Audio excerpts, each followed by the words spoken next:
두려워하지 말고 믿기만 하라 라고 하는 제목으로 말씀 나누도록 하겠습니다. 따라해 볼까요? 두려워하지 말고 믿기만 하라. 두려워하지 말고 믿기만 하라. 한 번 더 할게요. 두려워하지 말고 믿기만 하라. 여러분 어떠세요? 두려움이 사라지십니까? 믿기만 하십시오. 두려움이 사라질 것입니다. 근데 제가 이거 3번을 복창하고 큰 소리로 우리가 외칠 때 두려움이 사라지는 것을 경험하기도 합니다.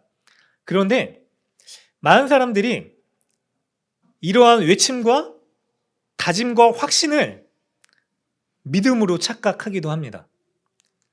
여러분 우리가 믿음이라고 하는 거를요, 우리의 다짐과 신념을 믿음으로 착각을 하는 거죠.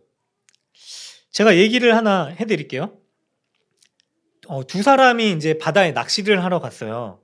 근데 둘 다 이제 열심히 고기를 잡고 있었습니다. 그런데 한 사람, 옆에 있는 어떤 사람을 보니까 그가 고기를 잡아가지고요, 보통 고기가 작으면은 이제 바다에 놔주잖아요. 근데 이 사람은 큰 고기를 바다에 놔주는 거예요. 그리고 작은 고기만 이 통에다 담는 겁니다. 그 옆에 있었던 사람이 궁금해서 물어봅니다. 뭐라고 물어보냐면은, 아니 도대체 왜 큰 고기를 놔주고 작은 고기만 담냐? 라고 했더니 이 사람이 뭐라 그랬을까요? 제가 정답을 말씀드릴게요. 저만 아니까. 우리 집에 냄비가 있는데 냄비에 큰 고기가 들어가지 않아서 작은 고기만 이렇게 담는 겁니다 라고 얘기를 해요. 그런데 자칫 우리의 믿음이라고 하는 게요, 신앙생활이라고 하는 게 그렇게 될 수 있습니다. 여러분, 믿음과 신념, 그리고 믿음과 정신통일. 저도 어릴 때 태권도를 다녔는데요, 태권도장 그 가운데에 현판이 이렇게, 액자죠, 액자. 액자 안에 뭐라고 써 있냐면 정신통일 이렇게 써 있었던 게 기억나요. 여러분, 우리가 믿는 믿음을요, 우리의 신념, 강한 신념과 확신, 정신통일로 생각을 할 수 있어요. 하면 될 거다, 아멘, 하면 될 거다 그러고 나가서 하면 된다라고 했으니까 능히 못할 일이 없을 거다라고 외치는 게 믿음의 일부분이기도 하지만은요, 믿음은 바로 믿음의 대상이신 예수님을 믿는 게 바로 믿음입니다. 여러분, 우리의 신앙생활도 마찬가지입니다. 우리의 신앙생활은요, 믿음의 대상이신 예수를 바라보는 모든 행위가 바로 신앙생활입니다. 맞죠? 그래서 우리의 믿음은요, 내가 스스로 내 신념과 확신을 가지고 나를 믿는 확신과 신념이 아니라요, 나는 할 수 없지만 모든 것을 다 하실 수 있으신 주님을 바라봅니다 라고 하는 그 믿음의 대상이신 예수를 믿는 게 바로 우리의 믿음입니다. 생각해 볼까요? 방금 우스개 재밌는 이야기를 해드렸잖아요. 재밌으셨나요? 재미 하나도 없으셨나 봐요. 근데 그 사람처럼요, 내가 나를 믿는 거는요, 자그만 믿음이에요. 나의 확신은 너무나 보잘것없습니다. 맞죠? 그런데요, 예수를 믿는 그 믿음은요, 큰 믿음입니다. 여러분, 제한이 없는 믿음입니다. 그래서 우리가 믿는 믿음은요, 한계가 없습니다. 왜냐하면 하나님을 믿는 믿음이기 때문입니다. 그 진정한 믿음으로 이 세상을 예수의 이름으로 당당하게 살아갈 수 있는 우리 사랑하는 모든 성도님들 되시기를 간절히 바랍니다. 왜 제가 이런 믿음의 이야기를 했냐면요, 오늘 2가지 믿음을 가진 이 다른 사람들의 모습이 등장을 합니다. 오늘 본문에 보면은요, 2사람이 등장을 하는데, 한 사람은 회당장 직분을 가지고 있어서 남자였고 명성이나 대단한 지위를 가진 사람이 등장을 합니다. 그리고 이 이야기가 등장하고요, 이걸 A라고 할게요.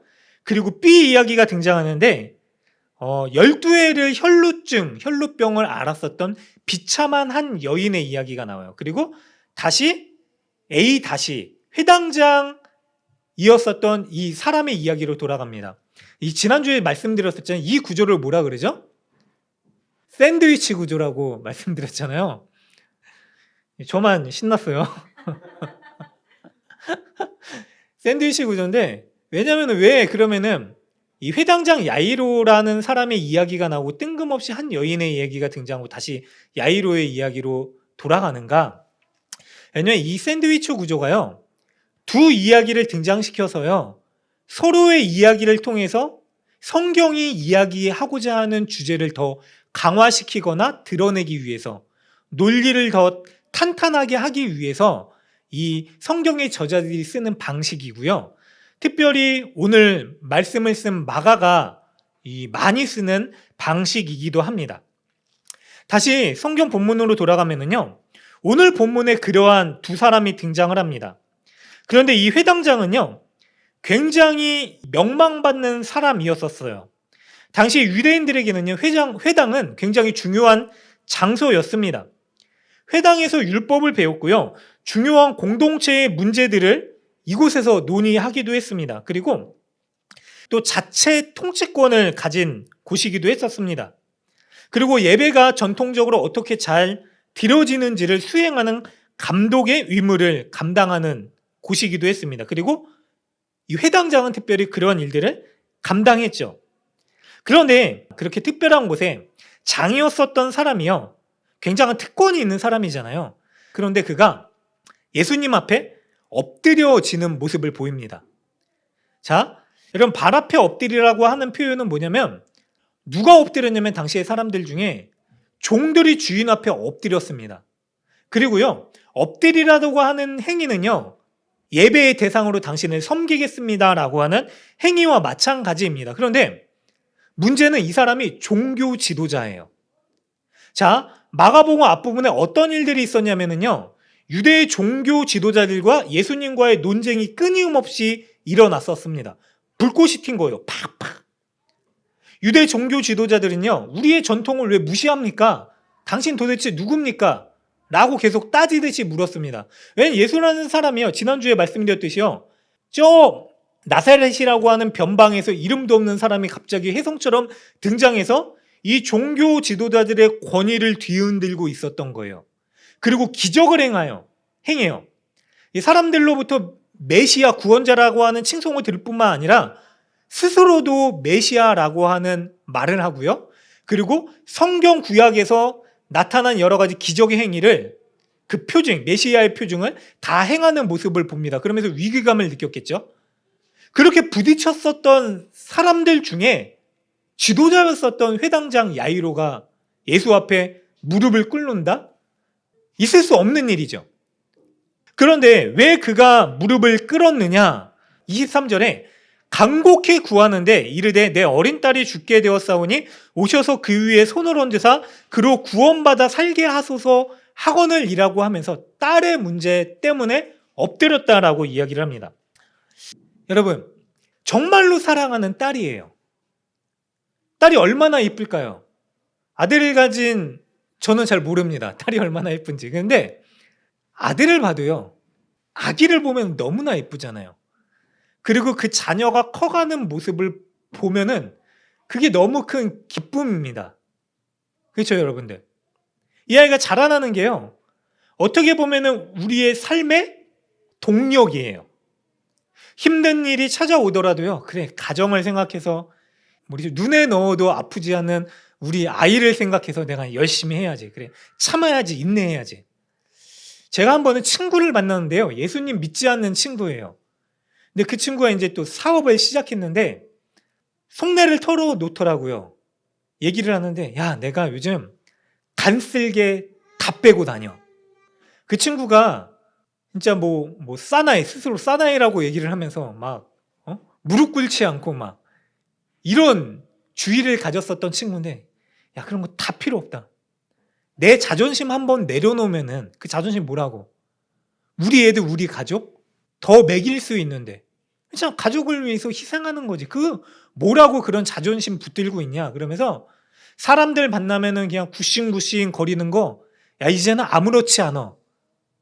그러면서 저한테 그러더라고요. 야, 너도 자존심 좀 내려놔. 제가 자존심이 있나요? 어쨌든 가족을 생각하면은요, 자녀를 생각하면은 그깟 건 뭐라고. 여러분 국회일 수밖에 없어요. 요즘 나라를 위해서 기도해 주셔야 되는 문제가 뭐냐면 이 의료 문제 때문에 좀 말이 많잖아요. 정부를 위해서 기도해 주시고 또 의사 선생님들을 위해서도 기도해 주셔야 돼요. 만약에 내 아이가 이 상황에서 아픈다? 그럼 어떻게 해야 되나? 당연히 아이를 들쳐업고 달려가겠죠. 자존심이 문제입니까?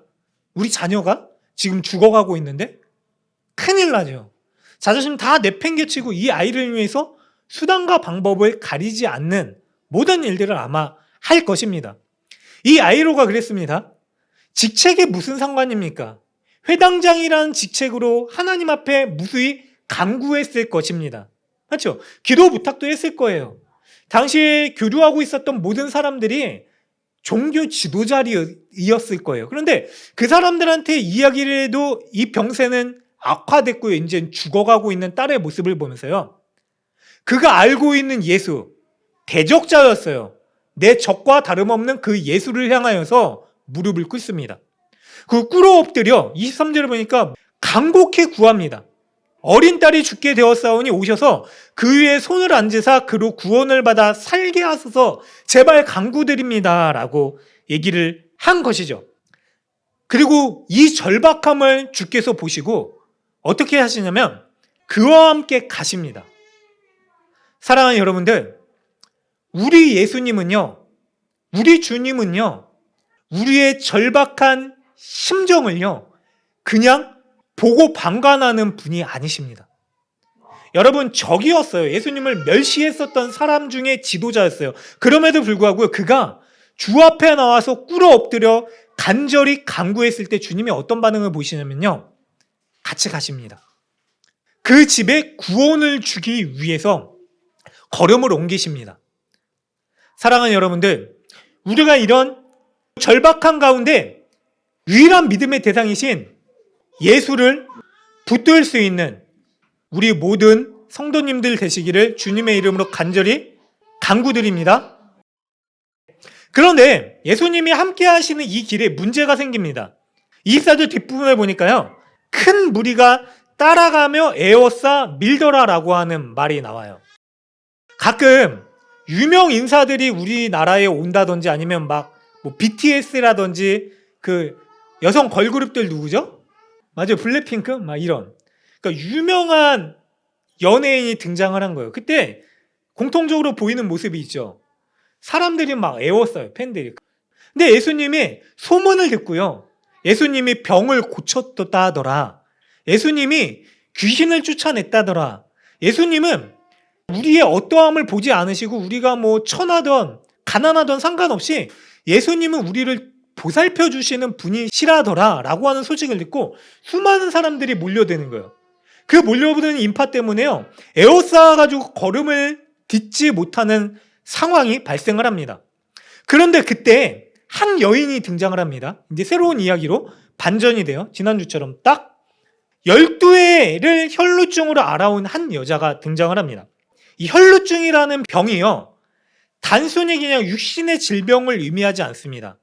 그리고 우리 여성분들이 한 달에 한 번씩 생리하는 그 육체적인 증상을 얘기하는 것도 아니에요. 그러니까 뭐냐면 하혈을 하는 게 그치지 않는 병이에요. 그런데 당시의 구약시대에는요, 이 혈루증을 율법으로 부정한 병이라고 판단을 했어요. 물론 이 혈루증만이 아닙니다. 뭐 나병, 한센병이라고 하든지 아니면 뭐 다른 병들, 그리고 시신을 가까이 하거나 만진다라든지 다른 여러 가지 음식에 대한 규례도 있었어요. 부정한 음식을 먹지 말 것, 그리고 의복법이라든지, 그러니까 한마디로 거룩한 사람으로서 살아가기 위해서 필요한 법들을 제정하는데 그 중에 이 혈루증에 걸리게 되면 어떠한 삶을 살아가게 되냐면 가족들로부터 격리를 당하게 됩니다. 왜냐면 부정이 없는다라고 사람들이 생각을 했기 때문에 그래요. 그런데 이 여인이요, 무려 몇 년이라고요? 12년 동안 사람들로부터 격리를 당하는 삶을 살았었던 거예요. 만약에 이 혈루증에 걸린 사람이요, 나병도 마찬가지입니다. 자신이 이 부정한 병에 걸렸을 때 사람들에게 알리지 않고 그 자리에 들어가게 되면은 어떤 벌을 받게 되냐면은 돌에 맞아서 죽을 수도 있어요. 거룩한 공동체를 해야 한다, 해친다 라고 하는 이유 때문에요. 이 여인이요, 12년 동안 이런 고립과 외로움 그리고 고달픔을 겪으면서 아마 사랑하는 가족들도 다 떠나갔을 것입니다. 만약 12년 혈루증을 앓았다면 이혼 사유가 됐을 거예요. 그리고 사실 이 혈루증이요, 부정한 음란한 일을 해서 걸린 병이다라고 사람들이 인식을 하기도 했었습니다. 그러니까 사회적으로 한마디로 이 병을 얻게 되면 매장을 당하게 되는 거죠. 그게 12년이에요. 그럼 이 여인이 얼마나 절박한 심정으로 자기의 병을 해결하기 위해서 얼마나 많은 일들을 했을까요? 아마 이것저것 해보지 않은 방법들이 없었을 거예요. 보니까요, 26절에 많은 이사에게 많은 괴로움을 받았고 가진 것도 다 허비하였으되 아무 효용이 없고 도리어 더 중하여졌던 차에 가산을 다 탕징했던 거예요. 용하다는 의원이 있으면 다 찾아가 봤어요. 그런데요, 도리어 그 일 때문에 괴로움을 얻고 고통을 겪고 가지고 있는 가산도 다 탕진하던 이 여인에게 희망이라는 단어가 존재할 수 있었을까요? 절망이죠. 12년을 이렇게 살았다라고 하면 어떻게 되죠? 그냥 자포자기한 채 이게 내 인생인가 보다, 빨리 끝났으면 좋겠다라고 생각하면서 살았을 거예요.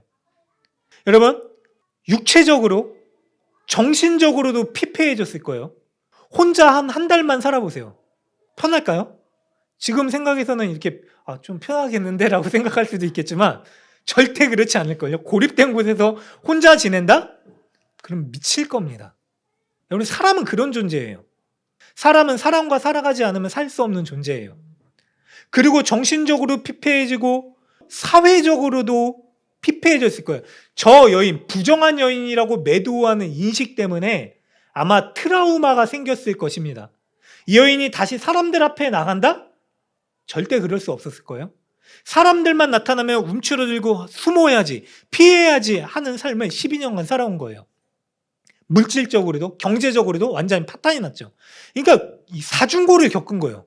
겪을 수 있는 모든 고통을 다 겪은 이 여인이, 그런데 오늘 본문을 보니까 희한한 행동을 합니다.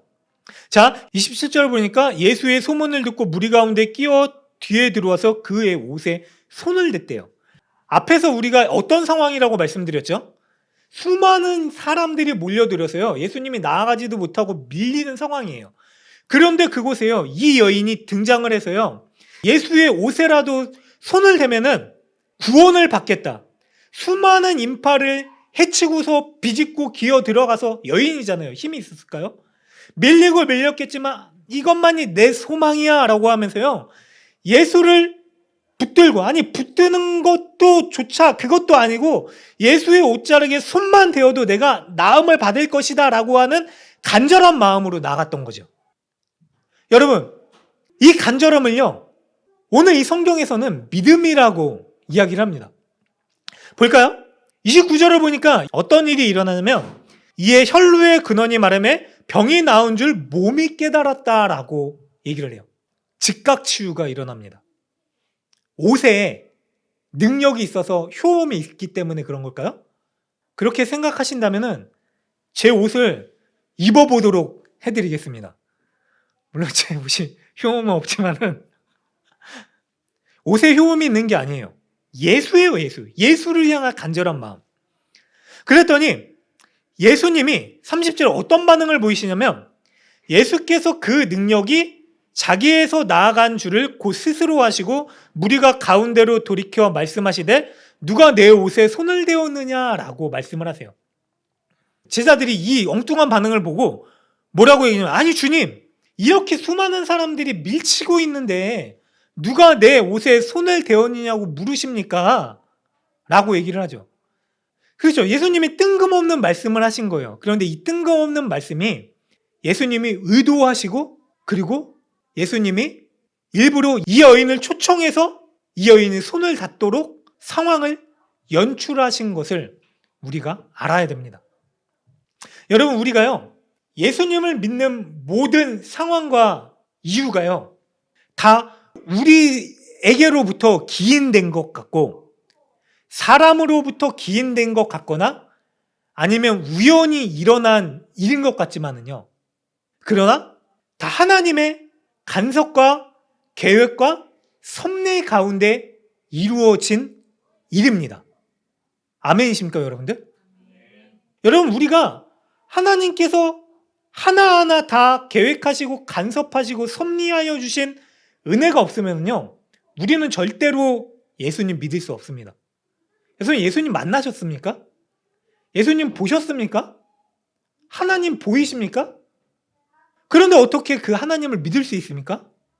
그게 다 하나님의 계획과 섭리 가운데서 택하신 자녀들에게 주신 은혜, 그리고 이걸 믿음이라고 우리는 이야기를 하는 것입니다. 보세요. 예수님께서요, 이 일을 행한 여인을 둘러보세요. 그 말을 하시고.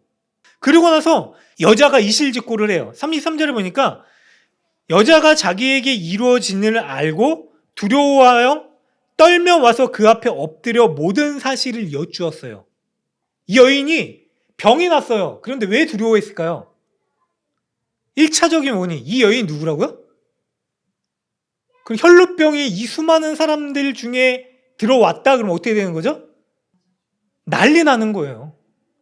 왜냐면 걸리면은요, 이 여인은 바로 직결 처형에 행해지게 될 수도 있는 상황이었었어요. 그럼 이 여인이 얼마나 조마조마하는 마음으로 예수님께 다가갔을까요? 걸리면 죽는다. 그런데 내가 지금처럼 이 죽은 모습으로 살지 않기 위해서는 예수를 만나야 된다, 붙들어야 된다, 잡아야 된다라고 하는 이 간절함으로 나온 거예요. 여러분, 목숨 걸고 나온 겁니다. 여러분, 이 여인의 믿음이 아무것도 아닌 게 아니라요, 이 여인은 자기의 생명을 담보로 나온 거예요. 지금 사람들로부터 나를 아는 누군가가 나를 본다면은 바로 나는 죽을 것이다. 그런데 그럼에도 불구하고 이 수많은 인파를 해치고 주님, 이래 주구나 저래 주구나 저는 죽습니다. 그러나 예수 붙들면 삽니다 라고 하는 간절함을 붙들고 나온 거예요.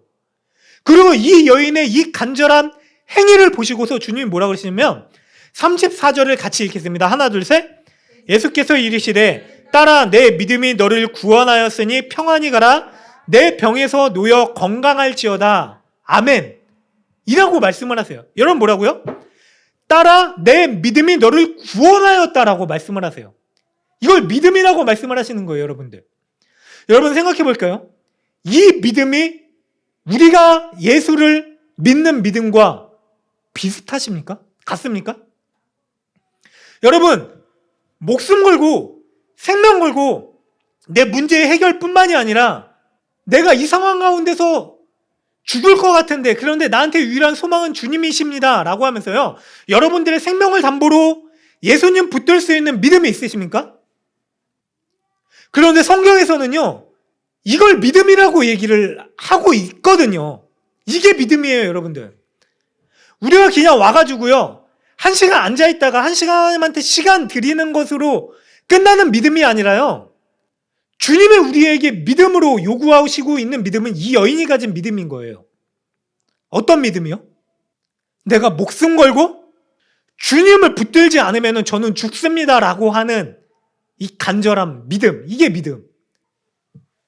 그래서요, 주님은요, 주를 따르는 제자들을 향하여서 뭐라고 말씀하셨죠? 자기 십자가를 지고 나를 따르라 라고 말씀을 하신 거예요. 사랑하는 여러분들, 이 믿음이요, 흐려지시거나 작아지셨다면 우리가 다시 내 생명을 다하여 주님 붙들겠습니다 라고 하는 믿음을 회복할 수 있는 우리 모두가 되시길 간절히 바랍니다. 여러분, 이 믿음으로 나온 사람들에게는 주님이 어떻게 하시느냐? 다시 34절을 보니까요, 딸아, 내 믿음이 너를 구원하였으니 평안히 가라. 내 병에서 놓여 건강할지어다. 참된 샬롬, 평안을 허락해 주세요. 그리고 딸이래요. 당시 모든 사람들은요, 이 여인이 적이나 다름없었어요. 부정한 여인이었었어요. 그런 멸시천대 받았었던 이 여인을요, 내 딸아라고 받아들여 주시는 주님의 은혜. 주님은요, 사실 한 번도 이런 사람들을요, 부정한 사람들로 취급하지 않으시고요, 내 자녀라고 바라보시고 대해 주셨습니다. 예수님이요, 이 여인에게 끊임없이 초청하고 기다리고 계셨어요, 사실. 이 예수님이요, 이 믿음의 여인이 믿음으로 손을 내뻗어 주의 팔에 닿기까지 예수님이 기다리고 계신 거예요. 예수님이요, 이 여인을 찾으셨어요. 보니까 이 30절에요, 능력이 나간 줄 아시죠? 당연히 이 상황을 예수님이 기대하고 기다리고 계셨으니까요. 그리고 무리 가운데서 돌이켜 말씀하세요. 큰 소리로 얘기하신 거예요. 누가 내 몸에 손을 대었느냐? 여인의 입장에서 어땠을까요? 걸리면 안 되는 데예요. 근데 예수님이 일부러요, 공표하신 거예요. 선언하신 거예요. 수많은 사람들 앞에서. 그래서 여인을 초청하신 거예요. 와라. 이야기해라. 네가 정결케 되었다. 정결케 되었다라고 선포해라. 라고 하면서 이 여인의 근원적인 문제를 다 해결해 주신 거예요. 이 여인이 손을 내뻗어 믿음으로 한 걸음 한 걸음 다가가기까지 주님이 어떤 마음으로 기다리셨을까요? 따라, 와라, 잘하고 있다. 포기하지 말아라. 와라, 와라. 거의 다 왔다. 그래, 손을 내뻗어서 닿아라, 만져라, 붙잡아라. 라고 하는 마음으로 주님이 이 딸을 기다리고 계셨던 거죠. 근데 이 주님의 마음을 우리가 주의 그러한 은혜를 입고서도요, 잃어버리고 살아가고 있는 거예요. 목회자인 저도 마찬가지고요. 사랑하는 여러분들, 이 간절한 은혜를 회복할 수 있는 우리 모든 성도님들 되기를 간절히 바랍니다. 여인이 바로 우리예요. 그리고 우리의 믿음을 회복시키기 위해서요, 이런 상황과 환경 가운데 도전을 주시는 것이죠. 결국 이 여인은요, 모든 사람들 앞에서 정결케 됐어요. 여러분, 예수의 능력은요, 우리의 생각과 환경을 뛰어넘습니다. 이 여인은 병 고치는 것만 구했을 거예요. 그런데 예수님의 응답은 그것뿐만이 아니라요, 사회적인 문제, 정신적인 문제, 앞으로의 경제적인 문제도 해결해 주실 거죠. 그 모든 문제의 해결을 주시는 유일한 예수를 붙드시는 우리 모두가 되시길 간절히 바랍니다. 근데 이런 상황이 계속되는데요, 이 곁에서 가장 애타하는 사람이 한 명 있습니다. 누굴까요? 맞아요. 회당장 야이로죠. 여러분, 어떤 상황이냐면, 아까 회당장 야이로가 와서 내 딸이 죽어가고 있으니까 와서 빨리 손을 대주시면은 내 딸이 살아날 겁니다 라고 하는 상황이에요. 그러면 빨리 가야 되는데 무리가 밀치고 있어요. 뭐 요즘 같으면은 뭐 앰뷸런스나 뭐 경찰차? 막히는 길에 제일 빨리 갈 수 있는 방법이 뭐죠? 오토바이 타고 가면 돼요. 퀵 불러가지고 오토바이 타고 가면 제일 빠르다고 해요. 그런데 그렇게라도 예수님을 모시고 가고 싶은 상황인데 막히고, 심지어는 예수님이 어기정거리는 거예요. 그리고 옷에 손을 잡고서 누가 내 옷에 손을 댔느냐, 속이 터질까요, 안 터질까요? 속이 터지죠. 1분 1초가 급박한 상황이에요. 그런데 안타까운 소식이 들려옵니다. 절망스러운 소식이죠.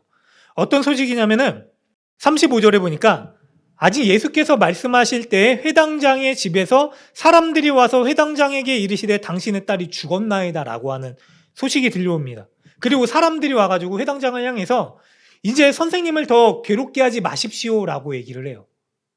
그렇다면 이 회당장의 기대는 무너졌습니까? 안 무너졌습니까? 끝났어요. 여러분, 회당장의 믿음은 끝났습니까? 안 끝났습니까? 믿음이라고 말씀드렸더니 또 달라지는데, 회당장의 믿음은 끝났죠. 회당장의 소망과 믿음은 뭐냐면요, 예수가 자기 딸이 살아있을 때에 와서 손을 얹어줘서 고쳐주는 거예요. 이게 회당장의 믿음입니다, 여러분. 그런데요, 예수님은 그러한 분이 아니시죠. 예수님이 36절에 보니까 믿기만 하래요. 두려워하지 말래요. 두려운 거예요. 이제 내 딸이 죽었구나. 내 사랑하는 하나밖에 없는 내 가장 금지고 오욕인 이 사랑하는 딸, 내가 이 딸 때문에 살았는데 끝났구나. 내 인생 끝났다라고 생각하는 회당장을 향해서요. 두려워하지 말아라. 믿기만 해라 라고 말씀을 하신 거예요. 다시 생각해 볼게요. 이 회당장의 믿음은 여러분 제한 있는 믿음이었었습니다. 왜 제한이죠? 회당장에게는요, 시간이라는 제약이 있었어요. 어떤 시간이죠? 딸이 살아 있을 때까지만이에요. 딸이 죽으면 이 회당장의 믿음은 끝나는 겁니다. 여러분, 회당장에게는요, 뭐 믿음의 유통기한? 워런티? 보증기간이 있었어요. 그렇잖아. 딸이 살아 있을 때까지만이라고 하는 제한적인 믿음이었었어요. 근데 예수님께서요, 딸이 죽었어요. 끝났어요. 회당장의 믿음은 이제 없어요. 왜요? 회당장은 딸이 살아 있을 때까지만 와주세요. 예요. 근데 예수님이 딸이 죽는 상황 가운데서도요, 회당장 야이로에게 두려워하지 말고 믿기만 하라 라고 말씀을 하신 것이죠. 예수님이 회당장이 집으로 가십니다. 이미 곡하는 사람, 피리 부는 사람들이 있었어요. 당시의 문화적 관습으로는요, 곡하는 사람, 피리 부는 사람, 우는 사람, 막 이런 사람들을 고용했대요. 그래서 같이 울어주고 곡하는 거예요. 그 사람들이 소리 지르면서 울고 피리 부르고 난리를 치고 있는데 예수님이 뭐라고 말씀을 하시냐면 딸이 잔다라고 말씀을 하세요. 이 딸이 자니까 두려워하지 말아라 말씀하세요. 여러분, 이 상황을 보세요. 사람들이 이미 죽은 걸 알고 있고요. 다 이제 끝났어요. 곡하고 있어요. 그런데 이 사람들이 예수께서 이 딸이 잔다라고 얘기를 하니까 어떤 반응을 보이는 줄 아세요? 비웃어요. 예수를 비웃으니라. 왜 비웃을 수 있었을까요? 고용됐기 때문에 그래요. 진심으로 애도하지 않기 때문에. 만약에 진심으로 애도했다면 이 상황 가운데서 어떤 반응을 보일까요? 저 같으면 분노했을 겁니다. 뭐라고요? 자고 있다고요? 죽었다고요? 끝났다고요? 그런데 이제야 나타나가지고 내 딸이 잔다고요? 도대체 당신은 뭐 하는 사람입니까? 라고 소리 지르고 모든 분노의 화살을 쏟아 부었을 거예요. 그리고 분노하면서요. 그런데 뭐라고요? 진짜 자는 거 맞습니까? 정말 잔다면 좀 깨워주십시오 라고 하는 간절한 일말은 소망을 찾을 수 있었을 것입니다. 그렇지 않으세요? 이 예수님이요, 진짜 이 회당장 야이로를 향하여서요, 애타는 마음으로 그 말씀을 하신 거예요. 모든 장례식장에 와가지고 형식적으로 피리 부고 곡하고 우는 고용된 사람들의 마음이 아니라요, 내 딸이다. 야이로야, 걱정하지 말아라. 내가 그 부정한 여인을 내 딸이라고 했었던 것처럼 자고 있는 네 딸도 바로 내 딸이다. 내 딸이 죽게 내버려 둘 것 같으냐? 그렇지 않다. 자고 있다. 딸을 잃어버린 너의 마음을 내가 알고 있다. 두려워하지 말아라. 믿기만 하라. 라고 하는 그 마음으로요, 야이로에 향하여 말씀하시고요. 예수님이 제자들 중 몇을 데리고 들어가가지고 이 딸을 깨우시고 살리십니다. 왜 몇만이냐면 뒤에 보면 또 다루게 되겠지만 예수님의 변화산 사건을 경험했었던, 그러니까 예수님이 진짜 하나님임을 경험했었던 제자들을 데리고 가신 거예요. 그리고 생명을 살리는 역사를 보여주신 예수님이 진짜 생명의 주권자이신 하나님이구나라고 하는 것을 이 말씀을 통해서 보여주신 것이죠. 결국 죽어있는 이 딸이 살아나게 됩니다. 깨어나게 되죠. 그리고 일상적으로요, 이 딸을 향해서요, 말씀을 하십니다. 먹을 것을 주고 걷게 하라. 사랑하는 여러분들, 우리 주님은요, 이렇게 자녀된 우리를 향한 마음을요, 감추지 않으시고 우리를 사랑하기 때문에 친히 찾아와 주셔서요, 죽어가고 있는 우리를 깨우시고 일으키시고 생명의 양식을 주시는 우리의 믿음의 대상이십니다. 여러분, 우리가 믿는 예수가요, 바로 그런 분이세요. 그리고 결국 이 사건이 희미하게 우리에게 알게 하는 것이 무엇이냐? 이 소녀는 다시 살아났지만은요, 다시 아픔을 겪고 죽음을 맞이하게 될 것입니다. 언젠가는. 그러나 이 소녀가 일어난 사건을 통해서요, 예수를 자녀로 두신 하나님 아버지의 마음이, 그 사랑이 얼마나 큰 것인지를 우리에게 알려주시고요. 그리고 이 아들을 죽게 하시고 다시 살아나게 하신 부활의 소망을 우리에게 주기 위해서 오늘 이 말씀을 남기시고 기록하고 계신 것입니다. 사랑하는 여러분들, 이 땅을 살아가는 우리에게는요, 우리의 믿음을 뛰어넘는 것 같은 여러 가지 아픔과 두려움, 어려움이 있을 수 있습니다. 그러나 여러분, 주님을 바라보는 믿음은요, 세상 어떠한 것으로도 끊을 수 없는 가장 크고 능력 있는 믿음입니다. 하물며 죽음조차도 이긴 예수께서 우리에게 주시는 그 믿음입니다. 그 믿음을 향하여 우리가 간절함을 회복하시기 바랍니다. 여러분, 그 예수님은요, 우리를 향하여 계속 손짓하고 기다려주십니다. 내치지 않으세요. 기다려주세요. 그런데 기다려주신다라고 하는 말은 뭐냐면, 우리를 향하여서요, 믿음의 한 걸음을 내디뎌라. 그래, 잘하고 있다. 한 걸음 더 내디뎌라. 한 걸음 더 내디뎌라. 포기하지 말아라. 어떤 상황이더라도 이 문제를 능히 해결할 수 있는 내가 있다. 와라! 라고 기다려주시는 분이십니다. 그 예수를 향한 믿음, 간절한 믿음, 간절한 부르짖음을 회복할 수 있는 저와 우리 모두가 되시길 주님의 이름으로 축원합니다.